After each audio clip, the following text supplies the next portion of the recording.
Cette femme noire est juge.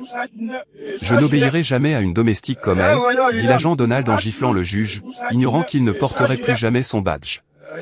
Lorsque la haine devient une routine, elle laisse des cicatrices invisibles, mais elles détruisent tout de même.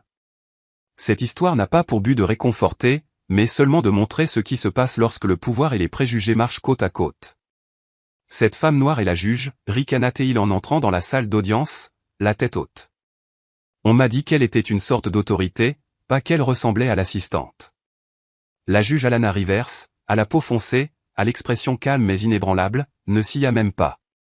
Elle avait 42 ans, une carrière impeccable et une patience affinée par des années passées à côtoyer des hommes comme lui. Agent créé, je vous demande de surveiller votre langage. Au cas où vous l'auriez manqué, c'est mon tribunal, dit-elle sans élever la voix, mais son autorité résonna plus fort que n'importe quel cri. Mais Créé n'a pas reçu d'ordre, surtout pas de quelqu'un comme elle. Il s'est avancé sur le banc, violant tous les protocoles, son sourire tordu de mépris. Ce n'est pas votre tribunal.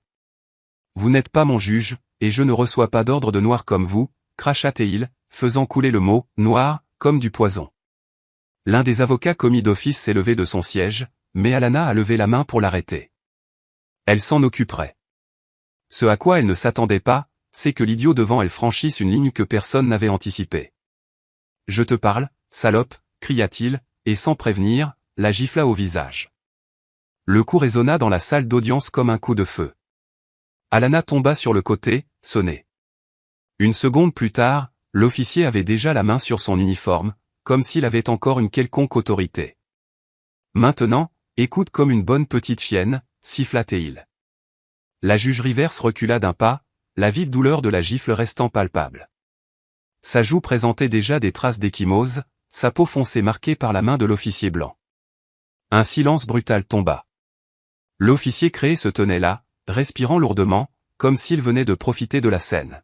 « J'ai toujours su qu'il t'avait donné cette robe juste pour que les Noirs se sentent inclus, grogna-t-il en sortant son badge et en l'agitant avec arrogance.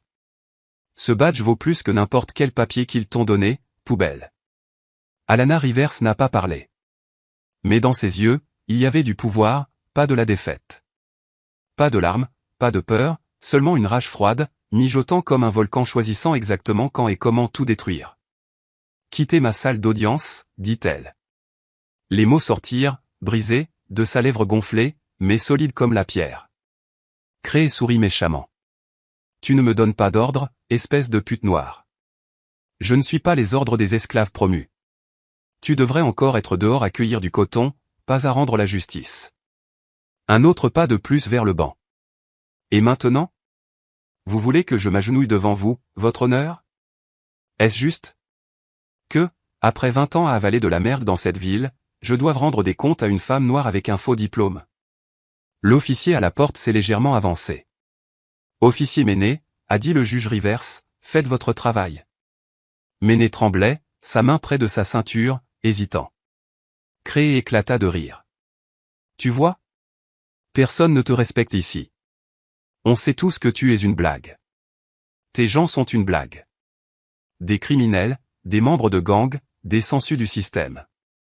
C'est ce qu'ils sont, et tu ne fais pas exception. » Alana serra le poing. « La dernière chose que tu feras aujourd'hui en portant cet uniforme. » Commença-t-elle. « Oh, qu'est-ce que tu vas faire, me faire arrêter » se moqua-t-il. « Dans ton monde imaginaire, tu as plus de pouvoir que moi. » Mais ce n'était pas de la fantaisie. C'était sa salle d'audience. Et elle était sur le point de le faire obéir. « Officier créé, vous êtes formellement placé en état d'arrestation pour agression contre une autorité fédérale, en présence de témoins. » Il se figea lorsque les mots le frappèrent comme un marteau. Il a essayé de se moquer, mais c'était trop tard. Donald Créé n'a rien dit quand ils l'ont menotté.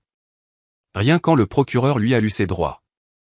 Rien lorsque l'uniforme de ses propres frères en bleu l'a traîné hors de la salle d'audience qu'il pensait diriger. Il baissa simplement la tête, pour la première fois depuis des années.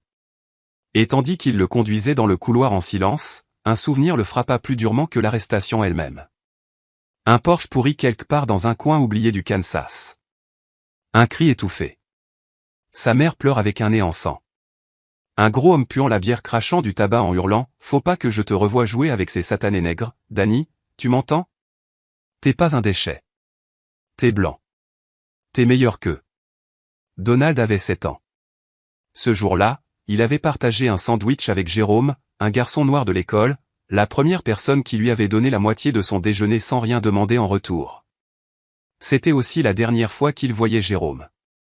Son père l'avait découvert et avait enfermé Donald dans le garage pendant 3 jours, sans nourriture. Soit on apprend qu'ils sont nuls, soit on le devient. À toi de voir. Et à partir de ce moment-là, la rage est née. Collée à la faim, à la peur, à l'odeur de l'essence et du vieux bois. À 12 ans, Donald lançait des insultes racistes avec la même facilité que les autres disaient « bonjour ». À 17 ans, son père meurt d'une cirrhose, seul, ivre, serrant une arme non chargée, une télévision en noir et blanc diffusant Walker, Texas rangée en arrière-plan. Donald pleurait, mais il n'oublia jamais ce que le vieil homme lui avait dit avant de mourir. Tout ce dont tu as besoin, mon fils, c'est d'être respecté, d'être craint, surtout par eux. Et il l'a fait arriver. Il a rejoint la police.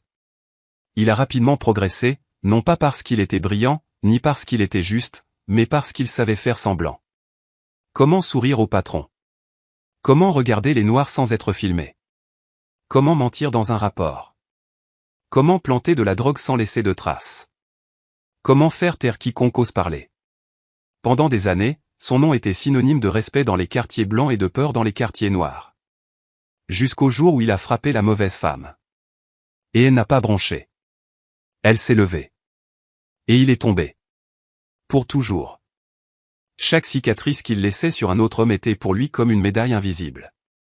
Chaque abus, une forme perverse de vengeance pour ce garage, ce sandwich, pour ce garçon nommé Jérôme qu'il ne revit jamais. Mais tout cela, chaque couche de la façade qu'il avait construite pendant des décennies commença à voler en éclats dans une salle d'audience, devant une juge noire qui ne baissait jamais les yeux. Et maintenant, menotté, sous les flashs des appareils photo qui l'attendaient dehors, Donald ne pleurait pas à ce moment-là mais maintenant, pour une raison inconnue, ses yeux brûlaient. Non pas de remords, mais de haine, de rage, car la vie lui échappait aux mains de ceux-là même qu'il avait passé sa vie à essayer d'écraser. Il était en train de perdre mais il n'a jamais appris à perdre. Le procès était prévu vendredi à 10 h, mais la ville était en feu depuis mardi. Dans les rues, son nom Donald créé ou était peint sur des pancartes. Ce n'était pas la première fois. Car ce n'était pas la première fois. La nouvelle a explosé comme une bombe. Une journaliste locale, Marita Delgado, a commencé à tirer sur le fil. Elle avait déjà couvert des affaires de brutalité policière, la plupart ignorées ou enterrées faute de preuves ou de témoins peu fiables. Mais quelque chose dans l'image d'Alana Rivers, saignant au milieu de sa salle d'audience, l'a poussée à creuser plus profondément. Et elle l'a trouvé. Un rapport confidentiel datant de 2018. Un jeune homme de 19 ans, Malik Jefferson, a été arrêté pour résistance à l'autorité. Mais son rapport médical indiquait le contraire, mâchoire cassée, côte fracturée, contusion en forme de lampe torche sur le dos. L'agent responsable? Donald Créé. Malik a porté plainte. Il s'est rendu au commissariat avec sa mère.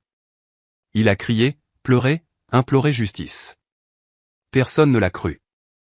Le procureur a abandonné les poursuites contre le policier, invoquant le « casier judiciaire » de Malik. Quel casier judiciaire? Une contravention. Et une arrestation injustifiée à 15 ans. Mais ce n'était pas tout. 2 ans plus tôt, en 2016, une autre plainte avait été classée sans suite. Cette fois, elle provenait d'une femme, Cassandra Rill, 33 ans, mère de 3 enfants.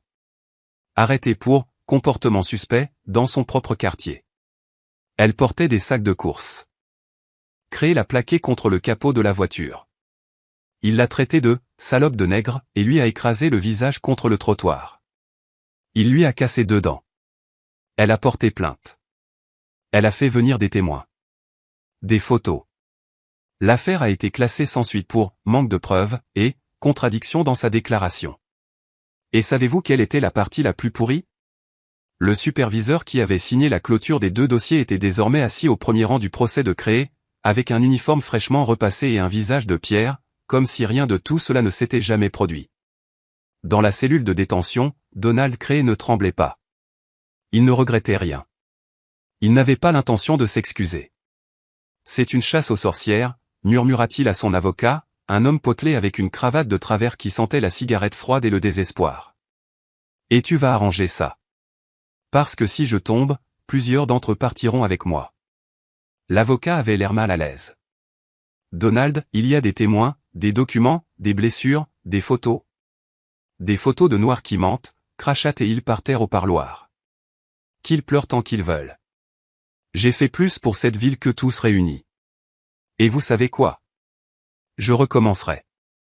Ce juge, ce gamin, cette garce du magasin. Chacun d'eux. L'avocat déglutit difficilement.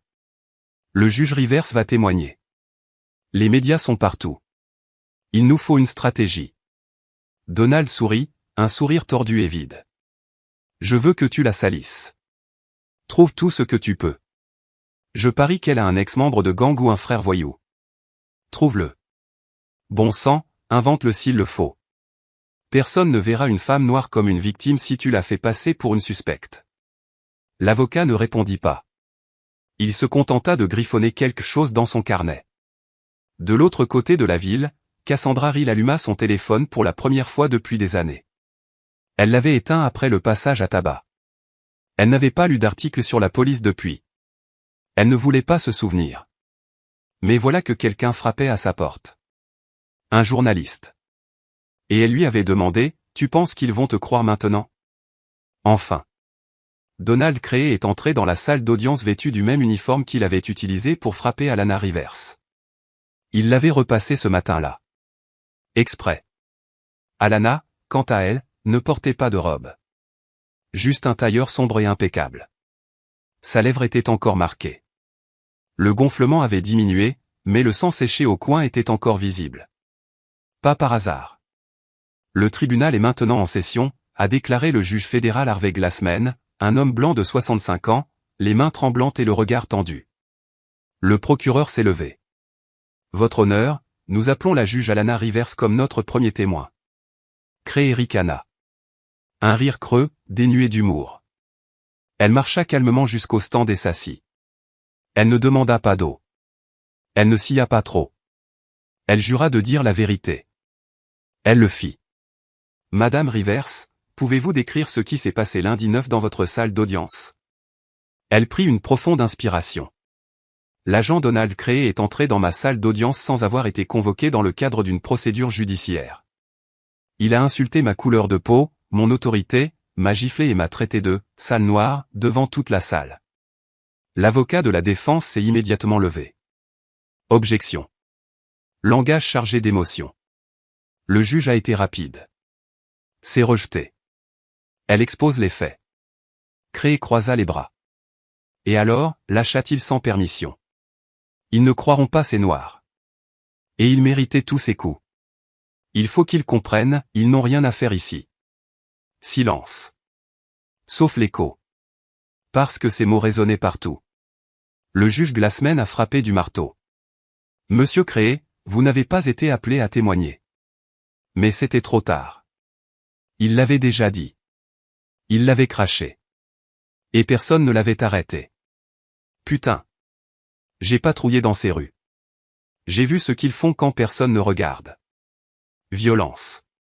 Drogue. Vol. Maintenant, on ne peut plus défendre son pays sans être traité de raciste. L'avocat de la défense a enfoui son visage dans ses mains. Le juge Rivers ne l'a pas regardé. Il n'a pas rendu sa haine. Elle a simplement dit, pendant 21 ans, j'ai rendu justice dans cette ville. J'ai condamné des criminels blancs, noirs, latinos, asiatiques. Ma couleur de peau n'a jamais été prise en compte dans le verdict. Mais pour cet homme, mon existence était déjà un crime. Sa voix n'a jamais faibli. Qu'avez-vous ressenti après avoir été agressé, a demandé le procureur. Ce n'est pas la gifle qui a fait le plus mal, répondit-elle. C'est de voir que personne n'osait l'arrêter. Ce n'était pas sa haine, c'était son pouvoir. À la barre des témoins, la tension était à son comble. Ensuite, c'est Malik Jefferson qui est venu. Il boitait toujours, même s'il prétendait que c'était à cause d'une vieille blessure. Mais sa voix était assurée. J'avais 19 ans. Il m'a arrêté parce que je l'avais regardé de travers. Il m'a sorti de ma voiture. Il m'a frappé avec sa lampe torche. Il m'a dit qu'il allait m'apprendre à me comporter comme un vrai garçon noir. Le procureur n'a pas eu besoin d'insister. Malik a parlé seul. Il s'était retenu pendant des années. Cassandra Reel arriva ensuite. Ses mains tremblaient, non pas de peur, mais de rage. Il m'a cassé 2 dents, dit-elle d'une voix ferme. Il m'a traîné sur le trottoir. Mon crime? Revenir du magasin de lait. Il a dit qu'une femme noire avec des sacs de course ressemblait à une voleuse. Quand j'ai essayé de le dénoncer, un lieutenant m'a dit que j'exagérais. Et je l'ai cru. Je l'ai cru. Elle regarda Créé. Et maintenant, nous y sommes. Créé cracha de nouveau par terre. Personne ne dit un mot. Mais le juge le vit. Le jury aussi. Et quelque chose commença à se briser non pas avec fracas, ni de manière explosive, mais lentement, comme du bois pourri qui cédait sous son propre poids. Créé ne comprenait pas que le système qui l'avait protégé pendant si longtemps ne le soutenait plus avec la même force. Et pour la première fois, il avait l'air seul. Donald Créé a été condamné à 24 ans de prison fédérale sans possibilité de libération conditionnelle. Le procès ne s'est pas terminé dans un tumulte, mais par le craquement sec d'une phrase lue à haute voix tandis qu'il marmonnait dans sa barbe depuis la chaise de l'accusé. Putain de merde noire. Il n'a manifesté aucun remords. Il ne s'est pas excusé. Il n'a pas versé une seule larme. Le jour où ils l'ont emmené menotté hors de la salle d'audience, il s'est tourné une dernière fois vers le juge Rivers. Elle ne l'a pas regardé. Elle ne l'a plus jamais regardé. Parce que pour Alana Rivers, Donald Créé n'existait plus. Prison d'État d'Elrich, dans la partie sud de l'État. Le premier jour, Créé demanda une cellule privée, mais il ne l'obtint pas. Vous n'êtes qu'un numéro parmi tant d'autres ici, déclara un garde, un homme grand et calme d'origine africaine. Son compagnon de cellule était un latino condamné à 2 reprises pour vol à main armée. Les détenus connaissaient déjà Donald Créé, tout ce qu'il avait fait. Durant la première semaine, ils l'insultèrent, la deuxième, ils lui crachèrent dessus, la troisième, quelqu'un lui cassa le nez sous la douche. Ce n'était pas une vengeance organisée, juste un dégoût profond. Pourtant, Donald Créé ne céda pas. Il ne demanda pas de protection ni à être déplacé. Il arpentait les couloirs de la prison comme s'il portait encore un badge, comme si l'uniforme était toujours cousu à sa peau. Chaque nuit, il murmurait la haine dans le vide. Chaque matin, il se réveillait avec plus de rage que la veille. Le racisme ne l'avait jamais quitté. Mais le monde, lui, l'avait abandonné. Ainsi, il resta piégé, non seulement derrière les barreaux, mais aussi à l'intérieur de son propre poison. Seul, oublié, toujours convaincu que le problème ne venait pas de lui. Cette histoire n'est pas une fiction exagérée. C'est un miroir obscur qui révèle comment le pouvoir et les préjugés, combinés, peuvent détruire des vies. Si cette vidéo vous a touché, vous devez absolument voir la suivante. Il lui a volé sa place et l'a humilié, mais il ne savait pas quel était son seul salut. Cliquez maintenant, nous vous y retrouverons. Nous aimerions aussi savoir d'où vous regardez cette vidéo. Indiquez votre pays dans les commentaires ci-dessous. Et n'oubliez pas d'aimer, de vous abonner et de partager.